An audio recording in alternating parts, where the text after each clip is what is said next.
siang hari ini. Shalom, shalom, shalom, shalom. Kurang keras suaranya, shalom. Nah, itu baru suara gereja Tuhan, amin. Kita sama-sama bersemangat siang hari ini, amin. Nggak ada muka-muka yang ngantuk karena nonton bola. Gila dunia nih.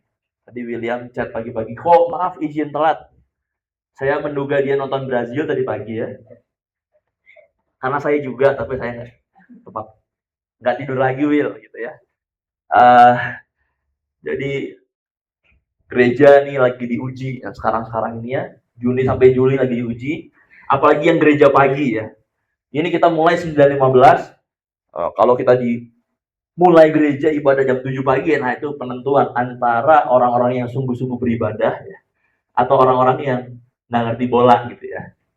Karena semua lagi, nggak tahu ya apa, nggak tahu lagi Piala Dunia ini. Hanya karena Indonesia nggak masuk bukan berarti eventnya dibatalin ya. Jadi tetap ada. Nah, siang hari kita sama-sama belajar satu hal firman Tuhan yang diajarkan yang beberapa minggu ini saya lagi pelajari, Bapak Ibu teman-teman. Ada hal yang Tuhan bukakan lewat firman-Nya. Saya mencermati bahwa teman-teman tahu, Bapak Ibu tahu bahwa Daud seumur hidup dia memimpin bangsa Israel adalah raja yang tidak pernah mengalami kekalahan. Semua tahu, amin. Nah, tapi ada satu kekalahan besar yang sebenarnya sama-sama jadi pelajaran buat setiap kita. Siapa yang dalam hidupnya nggak pernah kalah? Siapa yang selalu juara satu terus di sekolah? Siapa yang selalu sukses usahanya? Siapa yang selalu berhasil pekerjaannya? Kayaknya nggak, hampir mustahil ya kalau kita lihat dalam pekerjaan, dalam pendidikan mungkin ya, dalam usaha, orang-orang yang nggak pernah gagal. Tapi saya cermati beberapa orang itu jarang gagal. Beberapa orang jarang dapat nilai jelek. Beberapa orang jarang nggak berhasil. Sehingga pas dia dapat nilai jelek, nangis. Tapi kalau buat saya nggak pernah nangis dapat nilai jelek. Karena sering ya. Jadi saya cermati teman-teman di sekolah dulu yang pinternya nggak masuk akal gitu ya. Yang lain standarnya 67, 67, 78, dia selalu 10, selalu 100 nilainya. Tapi ketika ada satu pelajaran dia gagal dari semua, ada berapa ya? 10 atau 9 pelajaran gitu. Saya lihat teman saya ini nangis. Kenapa? Dia nilai saya jelek sekali. Berapa? 80. Waduh. Dia bilang 80 nangis ya kalau saya jadi dia. Air mata habis ya. Nangis terus gitu. Nah, tapi Daud sebagai raja, Daud itu orang yang tanda kutip beruntung. Siapa mau jadi orang beruntung? Siapa yang mau menjadi orang beruntung dalam hidupnya? Semua pasti mau jadi orang yang beruntung ya. Tiba-tiba dapat uang banyak ya. Tiba-tiba, amin. Yang amin cuma satu, yang lainnya mustahil gitu ya. Tiba-tiba salah transfer gitu. Saya baca berita ya. Saya baca berita, ada orang yang terima salah transfer. Nilainya bukan 100.000. Kalau 100.000 mungkin itu dana hibah gitu ya. Memang orang mau ngasih buat teman-teman gitu. Nilainya nggak kecil, nilainya itu 16-17 miliar. Bayang nggak 17 miliar sebanyak apa ya? Kalau ditumpuk-tumpuk ya, uang tumpukan itu 10 juta ya. 100.000 ditumpuk segini, satu gepokan itu 10 juta nilainya, karena 100 lembar. Nah, 10 juta buat jadi 1 miliar berapa? Harus ada berapa? Ayo matematikanya. 10 juta buat jadi 1 miliar ada berapa? Gepokan. 30, nggak ada tiganya Mas Saskia ya, Mas Saskia. Nggak ada angka tiganya ya. Terbukti Mas Saskia memang matematikanya udah berapa tahun yang lalu. Nggak apa-apa Mas Saskia. 5 plus 2 aja kan 5.000 orang ya. Nah, jadi butuh berapa? 100 gepokan ya. Ini nilainya 16 kalinya. Berarti ada berapa? Jadi 16 miliar itu berapa? Berapa gepokan? 100 gepokan ada 16 kalinya. Nah, Jadi uangnya sangat besar. Tiba-tiba dia lagi cek, ya, mungkin yang baca berita juga tahu, dapat transferan dari bank. Jadi bukan dari perorangan, dari bank, salah cair rekening. Bahkan saya lihat orang ngajarin kalau financial freedom artinya kita nggak perlu kerja lagi seumur hidup kita kalau kita udah capai di angka 10 miliar. Orang ini dapat 17 miliar. Itu kalau ditaruh di deposito tinggal dapat hasilnya aja setiap tahunnya, setiap bulannya gitu ya. Jadi nggak perlu pusing lagi. Orang salah transfer 17 miliar. Banyak atau dikit? Banyak. Terus banknya suruh balikin, dia nggak mau. Banknya ancam di penjara 1 tahun. Siapa yang mau di penjara 1 tahun tapi dapat 17 miliar? Yang mau duit cepet angkat tangan gitu ya. Karena itu uang yang banyak. Jadi orang berpikir, oh daripada saya balikin, saya kerja seumur hidup aja mungkin nggak dapet nih sekitar 15 miliar ini. Akhirnya dia milih untuk di penjara. Itu orang yang beruntung. Dia mendekam tanda kutip di penjara setahun, tapi dia nggak perlu kerja lagi seumur hidupnya. Itu orang yang beruntung. Siapa mau jadi orang beruntung? Semua mau jadi orang beruntung ya. Nggak perlu kerja keras, beruntung. Daud ini orang yang cukup beruntung. Kenapa? Dari mudanya dia sudah punya kekuatan. Jangan salah, jangan kira Daud gak punya kekuatan. Jangan kira Daud itu dia gambarkan sebagai orang kecil aja, yang gak bisa apa-apa, orang kurus aja. Loh, gembalain kambing domba itu kekuatan juga. Bahkan ketapel, itu bukan pertama kali Daud menggunakan ketapel. Tiba-tiba Daud lihat ada batu dilempar gitu. Lah, bikin ketapel tuh susah. Ada yang bisa gak bikin ketapel seperti apa? Ada yang bisa bikin ketapel? Nggak bisa, karena kita nggak pernah gunain. Lempar pisau kena sasaran pernah? Bisa nggak? Ya belum tentu bisa. Melempar kapak gitu. Nancep di pohon, cuma di film-film aja. Tapi kalau Bapak Ibu dan saya coba hari ini, lempar kapak ke pohon. Kalau nggak meleset, ya nggak nancep. Gitu. Karena perlu power juga. Daud juga sama. Perlu power. Daud menghadapi musuh-musuh kambing domba. Singa, binatang buas. Itu dihadapi Daud. Jadi beruntung, tapi dia juga orang yang punya kekuatan, anak muda yang punya kekuatan. Tapi dia cukup beruntung, dari mudanya tiba-tiba dia lagi nggak ngapa-ngapain dipanggil di Urabi jadi raja. Siapa yang mau lagi nggak ngapa-ngapain di rumah tiba-tiba ditunjuk jadi presiden? Kebayang nggak jadi presiden kayak gimana? Ngurusin 10 orang aja pusing ya, ngurusin 5 orang aja pusing. Di sini siapa yang anak pertama di keluarganya? Siapa yang punya adik lebih dari 2 orang? 1, 2, 3 ya. Siapa yang punya adik lebih dari 3 orang? Atau 3 orang dan lebih? Ada. Ngurusin adik 2 orang, 3 orang pusing nggak? Begitu dikasih perintah, misalkan tolong cuci piring, dia cuci piring nggak? Enggak. Disuruh tutup pintu, enggak juga dilakuin. Kalau buka pintu, langsung tutup lagi. Kalau enggak, tikus masuk, nyamuk masuk. Kadang juga nggak dilakuin ya. Hidup dengan adiknya umurnya 15 tahun, 10 tahun. Itu artinya sudah hidup bersama selama lebih dari 10 tahun. Gampang nggak ngaturnya? Susah. Pembantu baru di rumah juga susah diaturnya, nggak gampang. Itu susah juga diaturnya. Apalagi jadi presiden dan ngaturnya berapa juta orang kan? Siapa yang mau jadi presiden? Siapa yang mau jadi Daud jadi raja di usia muda? Diurapi jadi raja. Keahlian dia apa? Gembala kambing domba, kemudian main musik, itu kelebihan dia, kemampuan dia. Tapi Daud jadi seorang Daud, orang yang cukup beruntung. Dia jadi raja, menang selama 40 tahun.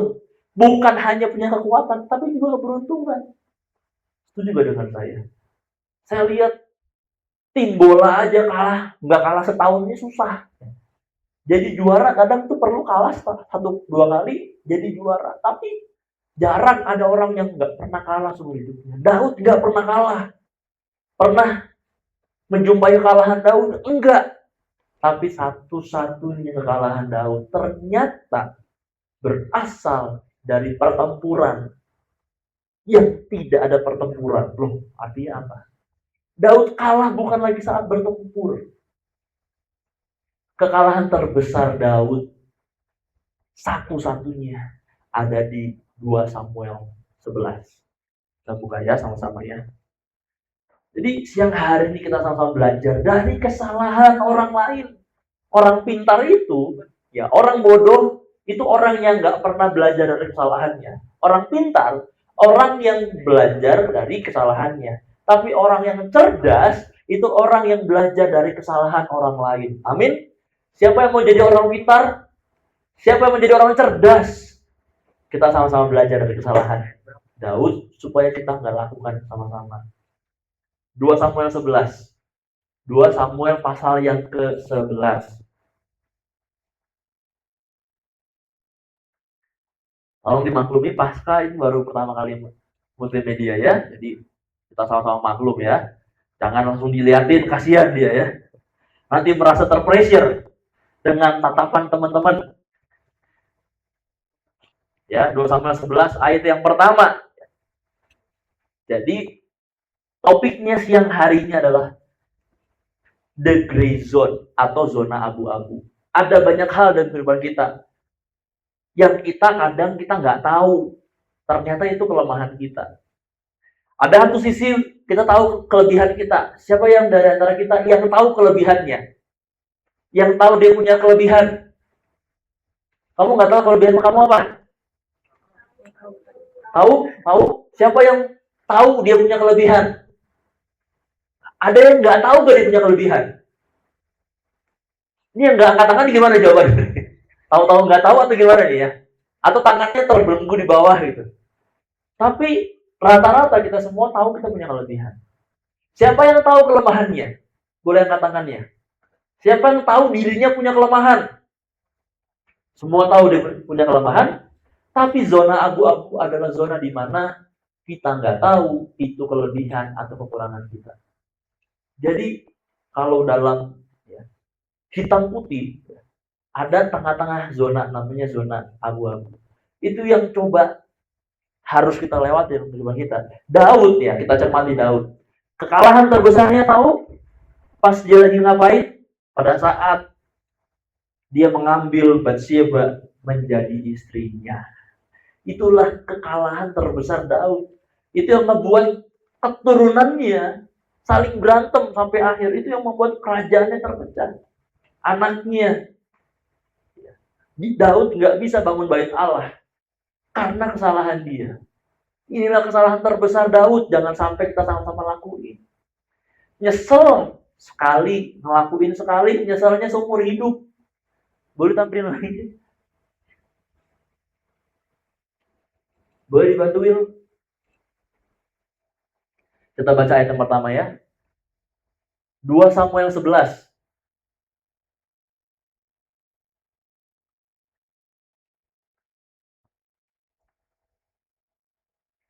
Yuk dengan cepat. 1, 2, 3. Pada pergantian tahun, pada waktu raja-raja biasanya maju berperang, maka Daud menyuruh Yoab maju beserta orang-orangnya dan seluruh orang Israel. Mereka memusnahkan Bani Amon dan mengepung kota Raba, sedang Daud sendiri tinggal di Yerusalem. Bible itu, firman Tuhan, itu firman yang hidup, yang percaya katakan amin. Firman Tuhan kita itu detail menuliskan. Jadi kalau Tuhan menuliskan kehidupan tentang kita, Tuhan tuliskan secara detail. Setiap detail kesalahan, kebenaran, kelebihan kita Tuhan tulis baik-baik. Kenapa? Karena Tuhan tulis firman Tuhan juga dengan detail. Setiap katanya mengandung makna. Pada waktu raja-raja biasanya maju berperang. Raja itu tugasnya apa? Memimpin dalam peperangan. Ya. Kemarin Abisen, JJ itu ke Jakarta. Nonton apa, Bi? Turnamen Mobile Legends. Ini dia tahu ya. William tahu, mereka sering main bareng ya. Nonton Mobile Legends. Yang saya tahu, satu tim itu satu game itu 5 orang ya dia. 5 hero, bener nggak? Atau salah? Atau udah nambah? 5 ya. Nah, pernah gak kamu nonton game yang isinya satu tim isi 5 orang, kemudian satu orang jaga di base aja? Aneh gak? Bakal menang gak timnya? Deh, gimana deh? Waktu mereka lagi main berlima, meskipun saudara, bisa salah-salahan gitu. Deh, kamu terlalu maju deh gitu. Kobi, help. Ya, mati dah gua. Satu tim itu saling bantu, bener gak? Nggak ada, itu bahkan nggak ada rajanya. Mereka harus saling membantu supaya menang gitu. Tapi kalau ada satu orang yang cuma jaga base aja, jaga towernya aja, kira-kira menang atau kalah? Pasti kalah. Karena fungsinya itu memenangkan pertempuran. Pernah nggak menang tanpa pertempuran? Enggak. Setiap raja itu harus maju berperang memimpin umatnya. Tapi ini kasus di mana Daud sudah meraih banyak kemenangan. Katakan banyak kemenangan. Seringkali orang itu jatuh bukan pada waktu dia merintis, bukan waktu dia memulai, tapi ketika sudah dalam zona yang nyaman. Daud ini sudah hidup dalam zona yang nyaman. Dia suruh Yoab maju. Yoab itu siapa? Panglima perangnya. Orang besar, orang hebat. Ini kepercayaan Daud. Dia suruh Yoab maju. Dengan orang-orang siapa? Orang-orang Yoab. Tentara-tentara yang gagah perkasa. Yang luar biasa. Dan seluruh orang Israel. Sedang Daud sendiri, garis bawahnya kata sendiri, tinggal di Yerusalem. Next, ayat yang kedua. Perhatikan lagi ya. Tadi yang pertama, sendiri. Yang kedua, sekali peristiwa pada waktu petang, kita baca sama-sama. 1, 2, 3. Ketika Daud bangun dari tempat pembaringannya, lalu berjalan-jalan di atas sotoh istana, tampak kepadanya dari atas sotoh itu seorang perempuan sedang mandi. Perempuan itu sangat elok rupanya. Perhatikan ayat yang kedua. Pada waktu apa? Petang. Petang itu apa? Sore hari. Pada waktu sore hari, seorang raja bangun dari tempat tidur. Apa yang Daud lakuin? Doa? Enggak. Dia enggak doa di kasur kayak kita. Seringkali ketiduran kayak kita. Itu bukan Daud. Tapi dia bangun dari tidur sore. Yang bisa tidur sore itu antara masih sekolah atau nggak kerja sama sekali. Antara yang masih kuliah, sekolah, atau orang-orang yang nggak kerja sama sekali. Karena kita punya waktu kerja. Ya. Yang toko nggak ada. Tokonya tutup gitu kan. Balik. Tokonya tutup, mau tidur sore, nggak ada. Meskipun toko-toko zaman dulu ada ya siang-siang dia tutup dulu gitu. Mau ngapain? Mau tidur sore gitu. Tapi sekarang nggak ada. Buka setiap hari, buka Senin sampai Minggu, setiap hari jam 7 sampai jam 6 sore biasanya. Sore-sore banyak yang beli tokonya, banyak yang mampir gitu ya. Karena yang tidur sore itu orang-orang yang kalau nggak sekolah, sekarang kuliah, atau orang-orang yang belum kerja. Daud, seorang raja, kira-kira orang Israel lagi ngapain? Berperang. Kita lagi susah-susah. Pemimpin kita lagi tidur-tiduran. Nggak ada. Kita lagi susah, jalan-jalan dia. Bener gak? Kita lagi susah, jalan-jalan keluar negeri dia kan. Itu aneh gitu. Kita lagi, makanya yang begini sebelah itu apa? Lagi demo-demo, semua mau ketemu dengan pemimpinnya malah jalan-jalan gitu ya. Itulah ironi, tapi real di Alkitab kita sama gitu ya. Orang Israel lagi apa? Berperang, lagi berperang. Mereka lagi mengepung kota. Mengepung kota itu artinya apa? full fokus ke sana, konsentrasi penuh ke sana karena dikepung. Kalau ada bolongnya nggak dikepung. Mereka lagi berperang, pemimpinnya ini yang dilakukan Daud. Waktu dalam zona yang nyaman. Ayat yang ketiga, dia ngelihat apa tadi ayat kedua? Dia ngelihat perempuan lagi mandi. Ngelihat dengan apa? Organ apa yang dipakai? Mata. Belum ada CCTV kan? Dia lihat dengan matanya. Kedua, ayat yang ketiga. 1, 2, 3. Lalu Daud menyuruh orang bertanya tentang perempuan itu dan orang berkata, itu adalah Batseba binti Eliam, istri Uria orang Het itu. Normalnya ya, kalau laki-laki lihat itu perempuan cantik dan dengan mata. Ditanya, itu dia single enggak? Oh dia punya pacar, enggak jadi deh. Tapi kalau itu single enggak, punya pacar enggak? Punya. Ya udahlah, gue deketin. Itu enggak normal. Seorang raja, dia tanya, dijawab itu istri Uria. Tapi apa yang Daud lakuin? Di ayat 4. Ayat 4, Daud menyuruh orang mengambil dia. Daud suruh orang, waktu dia tahu itu istri Uria, kok malah disuruh. Dia melihat dengan mata, kemudian dia penasaran. Dia penasaran itu siapa? Dalam hati keinginan dan mengambilnya itu adalah tindakan. Tuhan bilang, kalau dalam ini bukan perjanjian baru, ini perjanjian lama. Melihat itu belum tindakan. Mengingini itu belum tindakan. Tapi Yesus bilang, tidak boleh kita mengingini sesama kita. Milik sesama. Entah itu apapun, bukan hanya suami istri, tapi kepunyaan juga, semua. Itu nggak boleh. Tapi Daud melihat dan dia berpikir dengan otaknya, karena dia tahu sudah menerima informasi itu. Tapi Daud mengambil tindakan untuk melakukan dosa. Daud mengambil tindakan yang menyakiti hati Tuhan. Bukan hanya situ saja. Kemudian kalau kita baca di ayat yang kelima, Batseba itu mengandung. Ayat yang ke-6. Ini liciknya Daud. Inilah kelemahan orang pintar. Orang bilang, pintar itu kelebihan atau kelemahan? Menurut teman-teman Bapak Ibu, pintar itu kelebihan atau kelemahan? Kalau Sam pintar, kelebihan atau kelemahan Sam? Kalau Olin pintar, kelebihan atau kelemahan? Kebohongan. Kelebihan.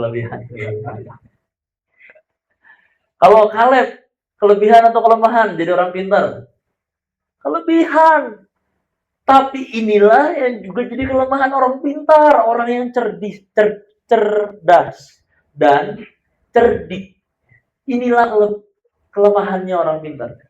Daud suruh Yoab dipanggil pulang orang si Uria dari medan pertempuran menghadap Daud. Ayat 7, Daud ayat 8 ya. Daud bilang, pergilah ke rumahmu dan basuhlah kakimu. Tapi ayat 10 kata 4, diberitahukan kepada Daud, demikian Uria tidak pergi ke rumahnya. Uria bilang di ayat yang ke-11, tabut serta orang Israel, orang Yehuda diam di pondok. Juga tuanku Yoab, hamba-hamba tuanku sendiri berkemah di padang. Masakan aku pulang ke rumahku untuk makan dan minum dan dengan istriku. Jadi Uria ini orang benar atau orang yang ngaco?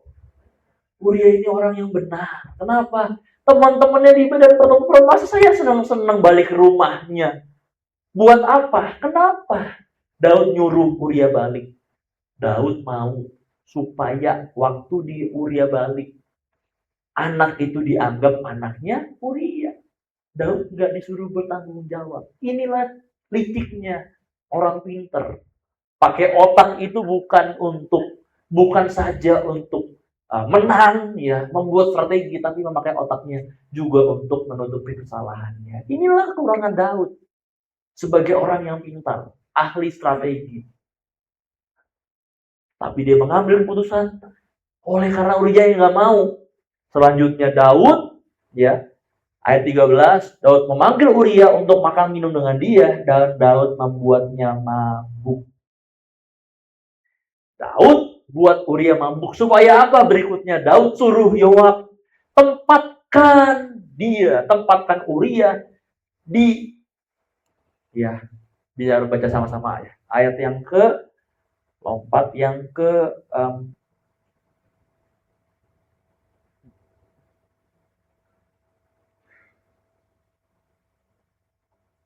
15. Daud tulis surat kepada Yoab, ayat 15 bilang, tempatkanlah Uria di barisan depan dalam pertempuran yang paling hebat, karena Daud tahu di kota tersebut ada pahlawan yang gagah perkasa. Kemudian kamu mengundurkan diri daripadanya supaya ia terbunuh mati. Karena Uria nggak mau balik ke rumahnya, akhirnya Daud ambil strategi kedua.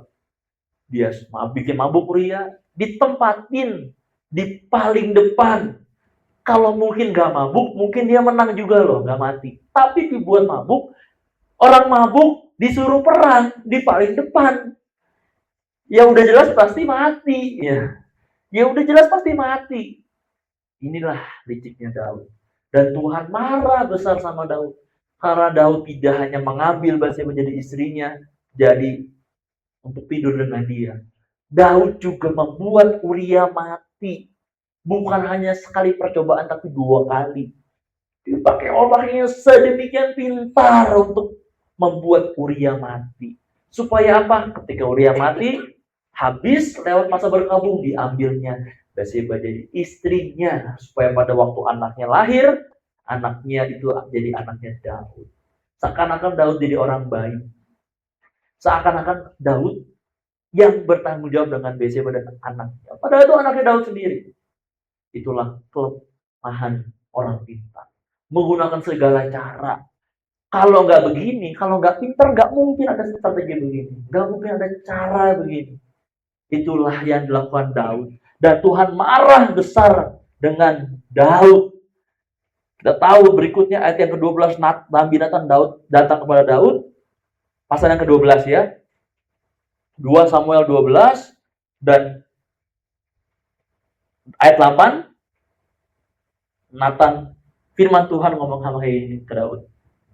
Ayat 8. Telah kuberikan isi rumah tuanmu kepadamu dan istri-istri tuanmu ke dalam pangkuanmu. Aku telah memberikan kepadamu kaum Israel dan Yehuda, seandainya itu belum cukup, ku tambah lagi ini itu kepadamu. Tuhan kita Allah yang penuh kasih. Amin. Allah kita adalah anak penuh anugerah. Ini kalimat ini tidak berarti istrinya Saul jadi istrinya Daud. Nggak ada. Tapi apa yang mau Tuhan sampaikan? Ini idiom sebenarnya. Ini perumpamaan. Tuhan ngomong pada Daud, aku telah memberikan all gracious favor. All the grace. Semua kasih karunia, semua anugerah buat engkau. Tapi seandainya belum cukup buat kamu, ku tambahin terus. Siapa yang nggak mau? Semua pasti mau. Karena kalau Tuhan sudah memberi, dia memberi bukan dengan kecukupan. Tuhan memberi bukan dengan kecukupan, tapi dengan berlipat kali ganda. Tapi Daud tidak puas dengan pemberian Tuhan. Ayat 9, mengapa engkau menghina Tuhan dengan melakukan apa yang jahat di matanya? Uria orang Het itu kau biarkan ditewaskan dengan pedang, istrinya kau ambil, kau telah membiarkan dibunuh dengan pedang oleh Bani Amon. Oleh karena Daud membuat Uria mati dengan pedang, ayat 10. Oleh karena itu, pedang tidak akan menyingkir dari keturunanmu sampai selamanya. Karena engkau telah menghina siapa?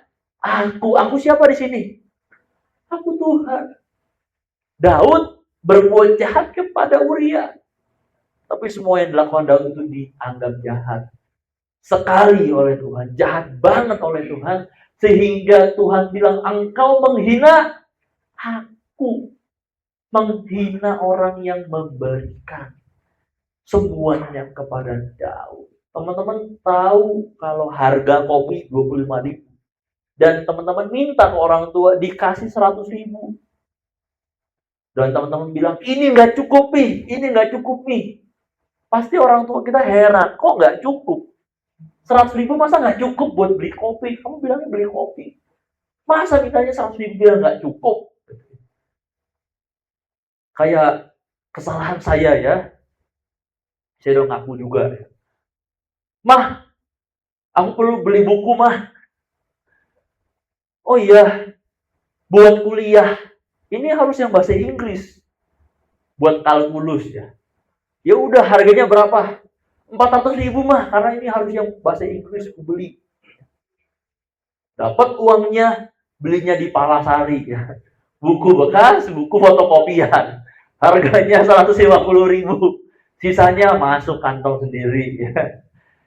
Tapi itu menghina yang memberikan. Kalau kita bilang ini nggak cukup mah, dari mana nggak cukupnya? Daud itu menghina Tuhan. Dengan apa yang dilakukannya semua sudah diberikan kepadamu, kata Tuhan. Tapi engkau menghina aku karena engkau tidak pernah puas. Itulah sisi Daud yang Daud sendiri nggak tahu. Apa ini kesalahan pertama Daud dengan perempuan? Ternyata tidak. Tapi kita kembali ke poin pertama. Kenapa Daud bisa jatuh dalam dosa ini? Yang pertama adalah kesendirian atau isolasi. Hal yang berbahaya buat setiap kita.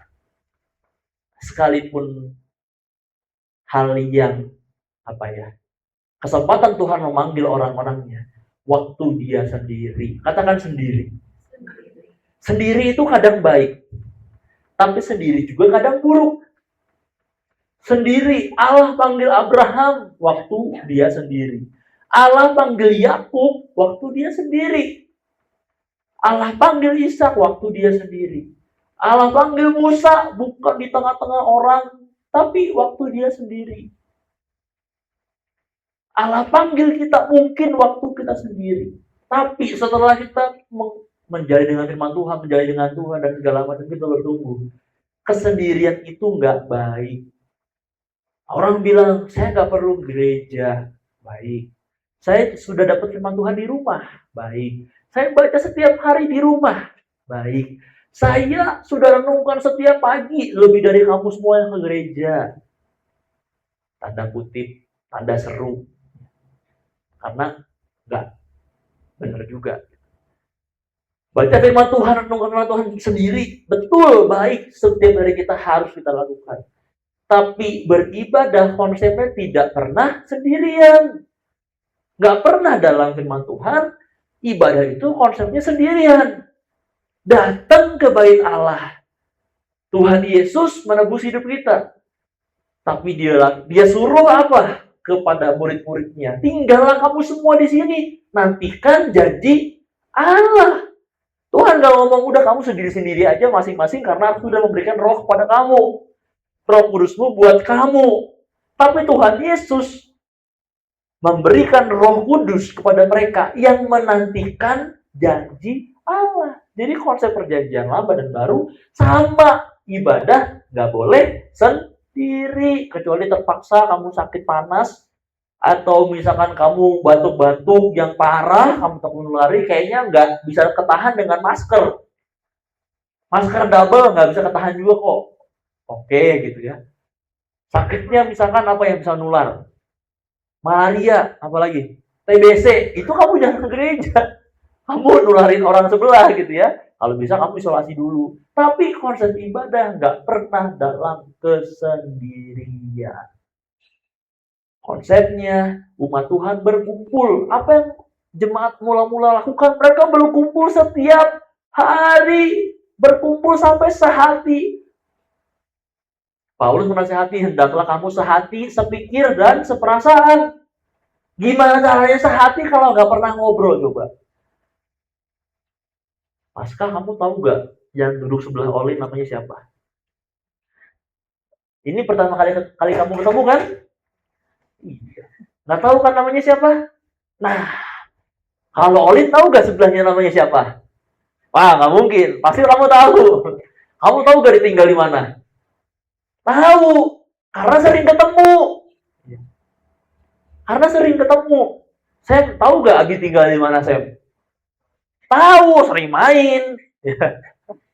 Karena itulah Paulus menasihati kepada kita, gereja Tuhan. Hendaklah kamu sehati sepikir. Itu buat gereja, buat murid-murid Tuhan.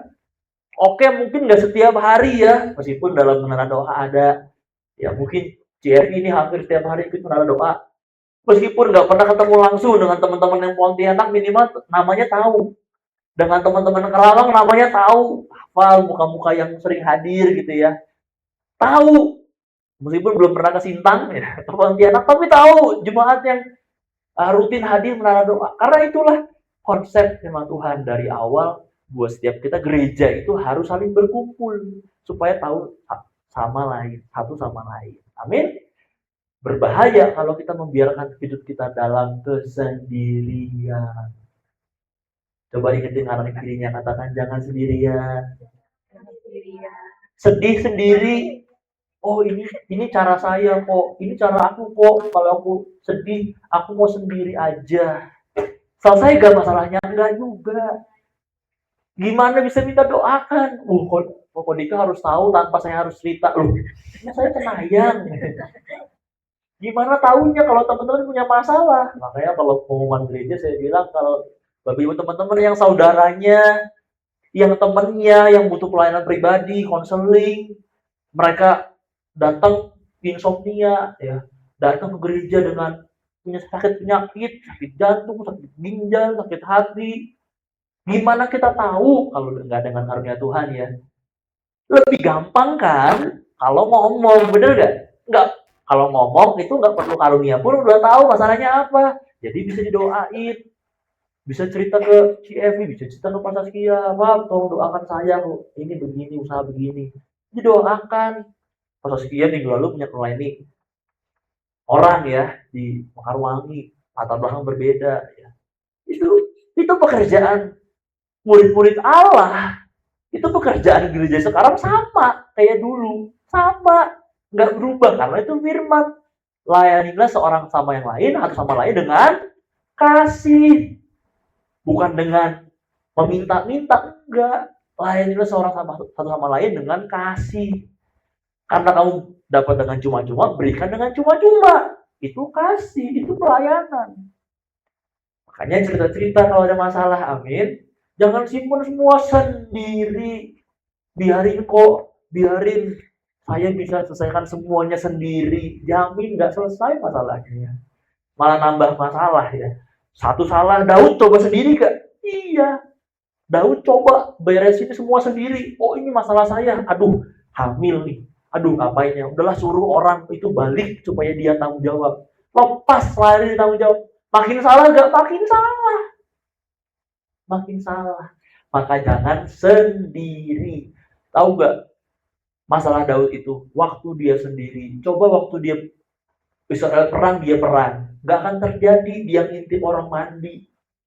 Gak akan terjadi dia tidur sore. Aduh, tidur sore. Aduh. Ini langsung tidur sore, ingetin nih. Jangan males gitu ya. Tidur sore, aduh kalau minggu oke, katanya kan paling capek minggu pulang ibadah ya. Pulang rumah langsung tidur gitu. Oke lah, tapi hari-hari ada hal yang kita lakukan yang kita kerjakan. Teman-teman punya masalah, layani dengan kasih.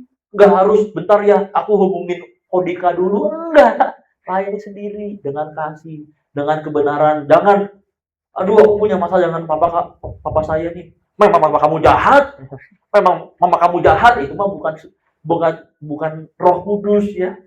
Itu memang sama-sama membakar api ya. Api dibakar lagi dengan api, disiram minyak gitu ya. Tapi dipadamkan dengan air gitu ya. Itulah pelayanan. Setiap dari kita pelayan Tuhan. Amin. Yang kedua yang kita sama-sama pelajari ya.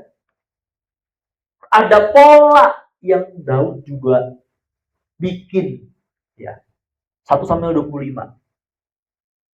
1 Samuel 25 ya. Jadi kali ini kejadian jauh sebelum Daud mengambil Batsheba.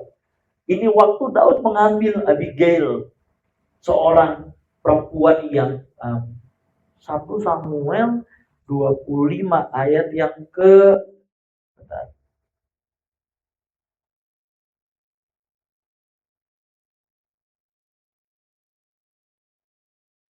Ayat yang ketiga dulu ya. 1, 2, 3. Nama orang itu Nabal dan nama istrinya Abigail. Perempuan itu bijak dan cantik, tapi laki-laki itu kasar dan jahat kelakuannya. Daud belum pernah ketemu dengan Abigail, tapi yang terjadi dengan Nabal itu orang jahat dan dia mati. Dan kemudian lanjut ke ayat yang ke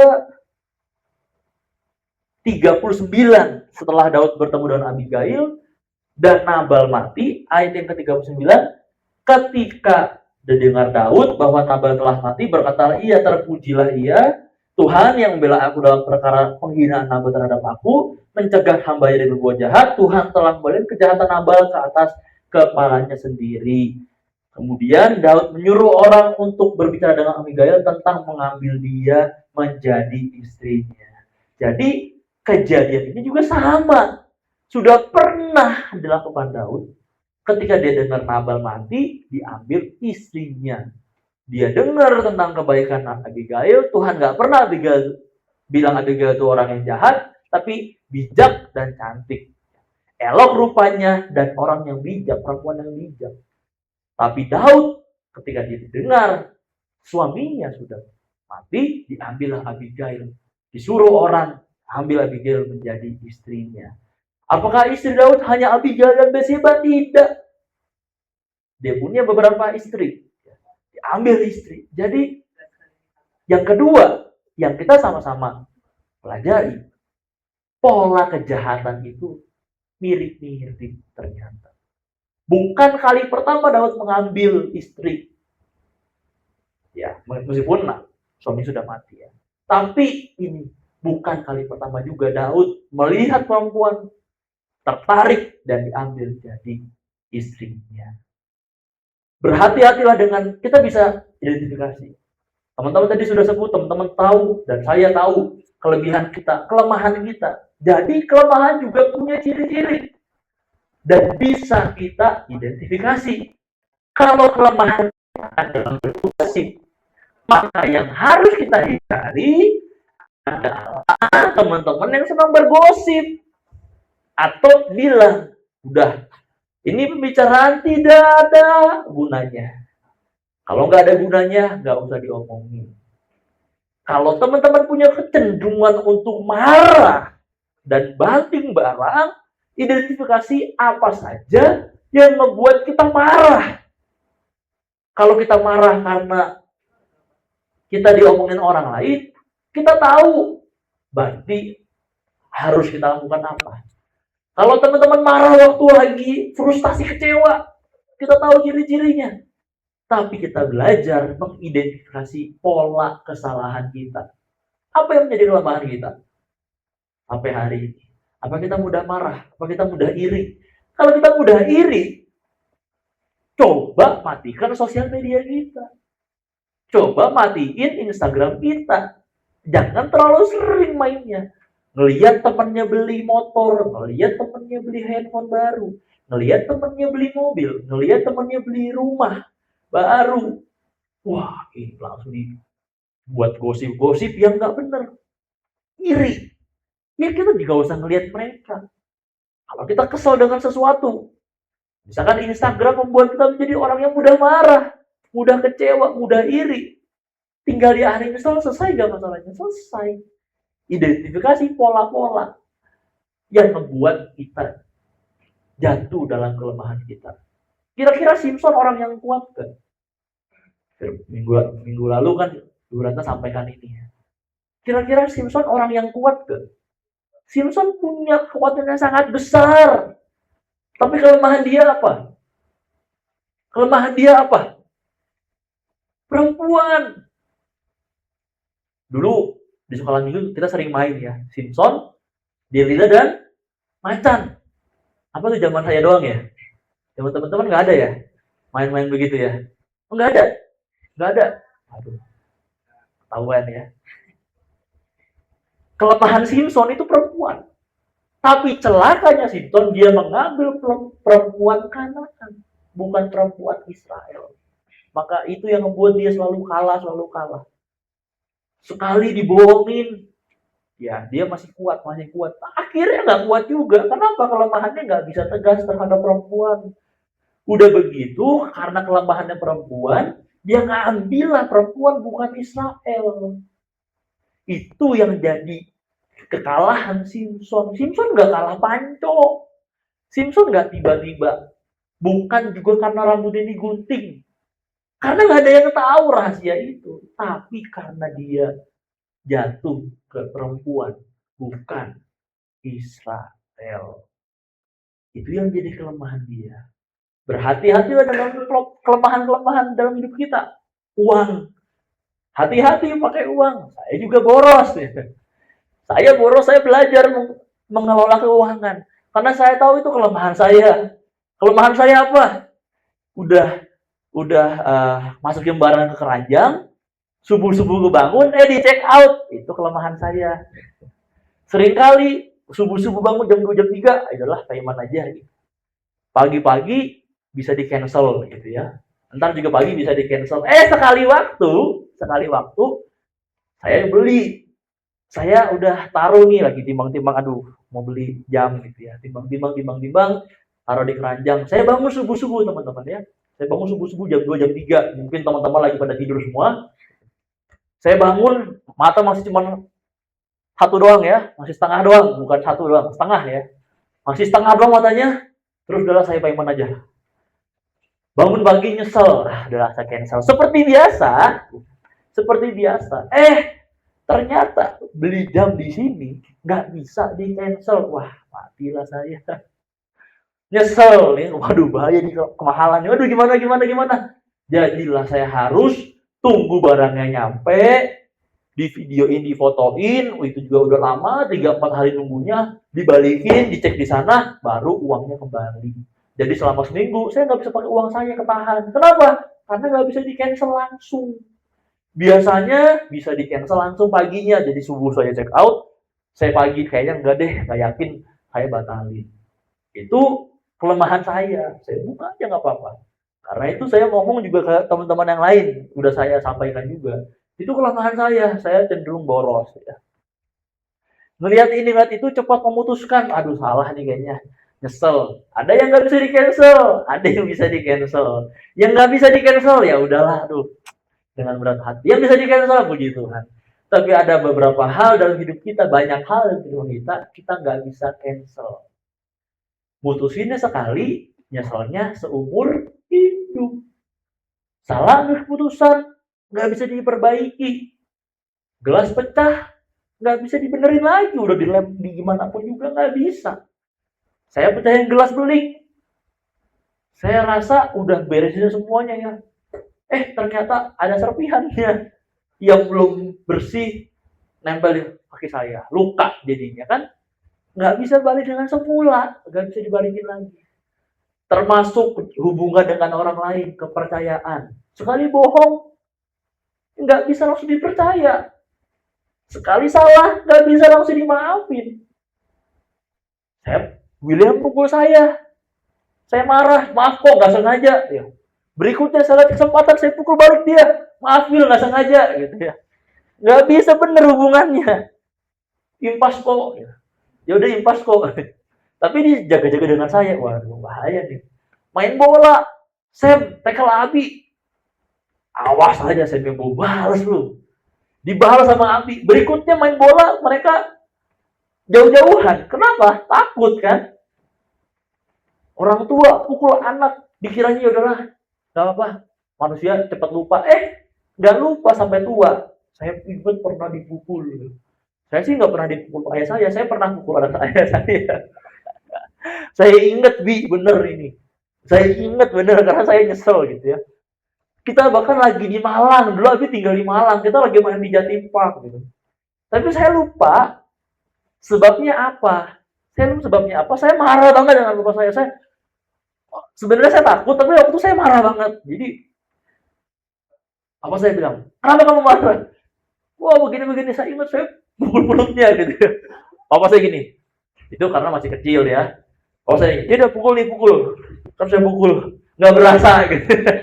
Jadi papa saya pukul aja, dia pukul, nggak berasa gitu. Tapi saya ingat saya pernah pukulin perutnya gitu ya. karena marah gitu, saya nangis gitu kan, tapi kecil. Kalau sekarang mah saya dipukul balik nanti ya. Kekuatannya udah sama. Nah, jadi ada hal-hal yang kita nggak bisa lupa. Ya, luka batin. Kenapa susah sembuh? Karena kita ingatnya zaman-zaman dulu. Orang pernah ngomong kamu bodoh, kamu tolol, kamu goblok. Yang kerekam di otak kita, emang kita goblok ya? Pas lagi kita salah, emang gua bodoh begini sih, emang nggak ada bakat sih di sini. Gitu. Emang nggak ada bakat. Saya sadar saya ngerasa bisa main musik aja telat. Sepupu-sepupu saya ingat waktu itu Abi main drum dari SD ya Bi ya. Saya main bass. Jujur dulu dia juga lesnya drum. Lesnya drum kan, bukan gitar gitu. Pas SD saya ingat semua bisa main musik beberapa gitu. Saya ingat Abi bisa main biola dulu ya yang di sekolah gitu ya. Saya ingat sepupu saya yang Om Robi yang di rumah itu bisa main semua alat musik, bisa main gitar, bisa main piano ya Maya. Tante Heni dulu nggak ngeles juga ya. Apa Tante Heni yang ngeles, Om Robi yang nggak ngeles. Tapi bisa semua alat musik, gitar bisa, saxophone bisa gitu ya. Drum bisa, semua bisa. Waktu itu saya belajar gitar pun nggak bisa. Nggak bisa tuh gimana? Udah ngeles pun masih on gitu ya. Udah ngeles pun disuruh tiruin nada nih, kamu denger nada ini, tong tong tong. Saya niruin pun nggak bisa. Ini adalah apa? Nggak bisa, saya nggak bisa sama sekali. Denger ini kunci apa nggak ngerti. Udah ngeles ke Willy Sumantri gitu ya. Itu papanya Eca Sumantri, teman-teman pasti tahunya Eca Sumantri ya. Willy Sumantri itu punya sekolah musik kayak Yamaha gitu. Saya ngeles, diajarin cuma satu level, kapok nyerah. Disuruh tes, kenapa saya ngeles? Karena di sekolah dulu ada pelajaran seni musik dan saya selalu jelek nilai seni musiknya. Disuruh main lagu nggak bisa, harus nyontek. Dulu ada namanya buku lagu. Teman-teman di sini kan tinggal search sekarang kan, lagu apa minta chordnya. Kalau dulu ada buku lagu, saya harus nyontek buku lagu supaya bisa main musiknya. Saya nggak ngerti. Tapi sampai di umur SMA kelas 3 lagi liburan, saya pinjem lah saksofonnya Om Robi yang di Bandung tuh, di Karasak itu. Saya pinjem ya Om, saya bawa pulang ke Jakarta. Di situ saya coba-coba tiup-tiup sendiri, belum ada YouTube, tiup-tiup sendiri, dari Google bisa. Terus saya jadi senang musik. Kenapa saksofon gampang? Main melodi aja, ngasal-ngasal udah kayak bagus gitu di sekolah ya. Jadi saya belajar di situ. Kemudian saya belajar juga, saya ngeliatin band Evan ngeles, main keyboard gitu ya. Saya ngeliatin, oh gitu caranya, saya coba, bisa.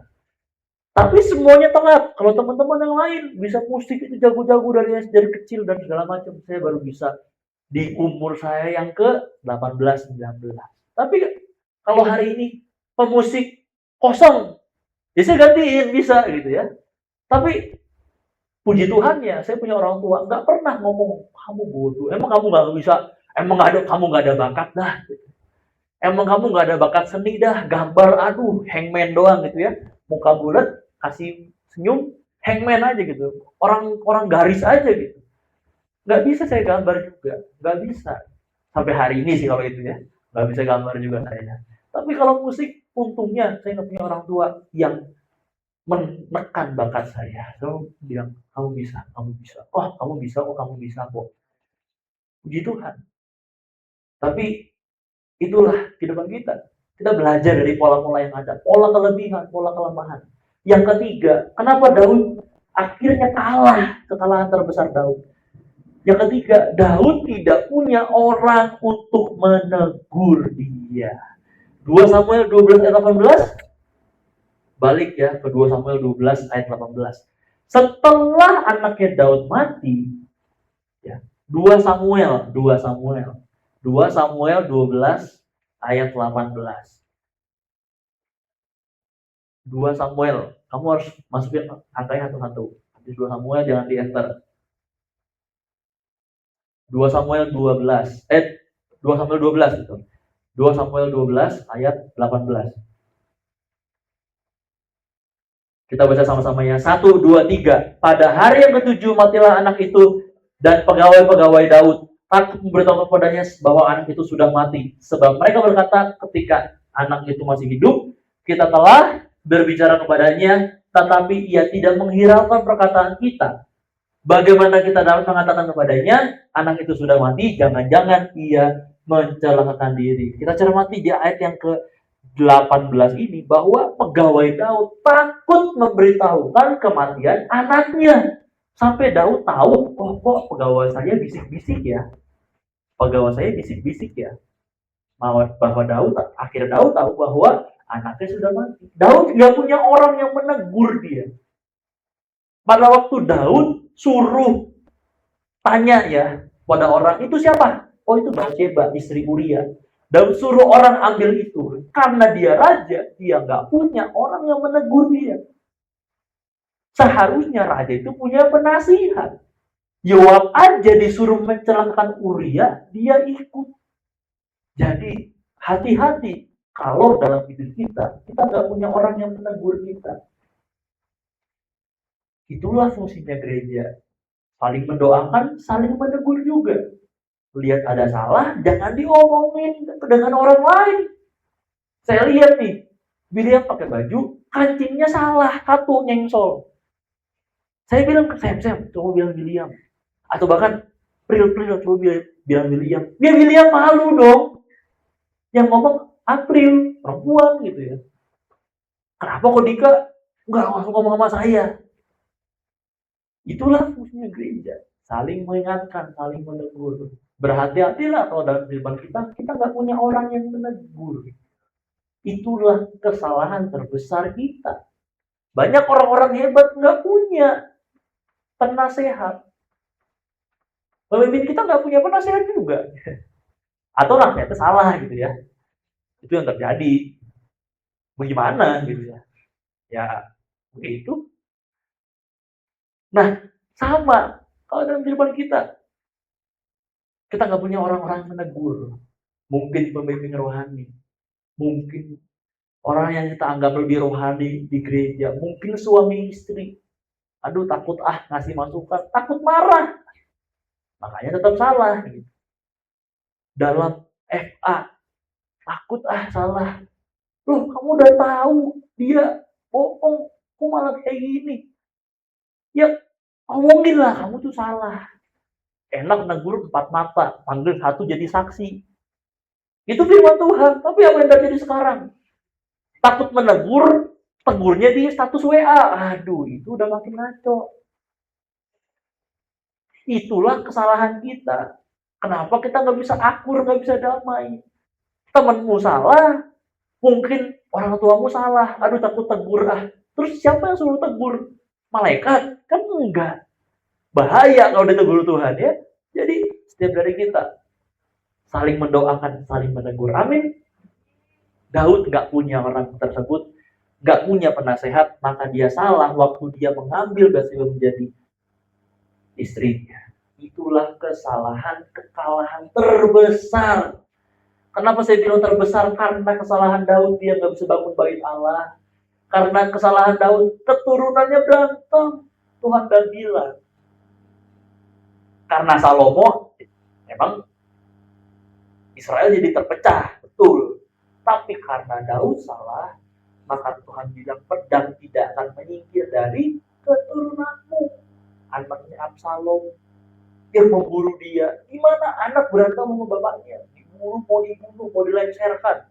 Mundiknya diambil, mau diambil tahtanya semuanya.